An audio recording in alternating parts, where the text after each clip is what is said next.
அரசை கண்டித்து தமிழகம் முழுவதும் அதிமுக முன்னாள் அமைச்சர்கள் கண்டன ஆர்ப்பாட்டம் நடத்தி வருகின்றனர். இந்த ஆர்ப்பாட்டத்தில் கலந்து கொண்ட முன்னாள் அமைச்சர் செல்லூர் ராஜு, போதைப் பொருள் கடத்தல் வழக்கில் தலைமறைவாக இருக்கும் திமுகவை சேர்ந்த ஜாஃபர் சாதிக்கை கடுமையாக விமர்சனம் செய்துள்ளார்.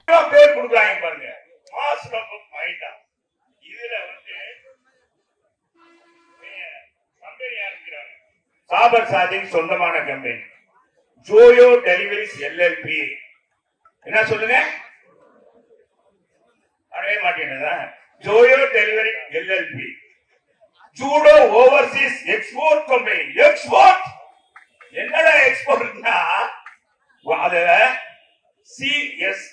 JSM sea food, JSM sea ஃபுட்னு ஒரு கம்பெனி, ஜேஎம் பிக்சர்ஸ்.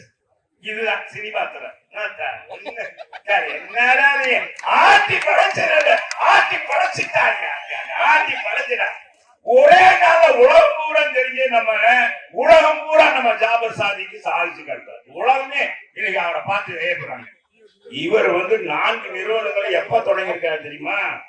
நம்ம விடிய தருன்னு இன்னைக்கு நம்ம விடியா ஆட்சியை கொடுத்து நம்ம எல்லாம் இருட்டுல தள்ளி இன்னைக்கு நம்ம தம்பி எல்லாம் சொன்னாங்க மாதிரி வரி மேல் வரி, எல்லாத்துக்கும் வரி விதிக்காதெல்லாம் வரி விதிச்சிருக்காங்களே. இந்த ஸ்டாலின் ஆட்சியில தான் இதை தொடங்கியிருக்காங்க. செய்திகளை உள்ளது உள்ளபடி தெரிந்து கொள்ள ரெஃப்ளெக்ட் நியூஸை சப்ஸ்கிரைப் பண்ணுங்க.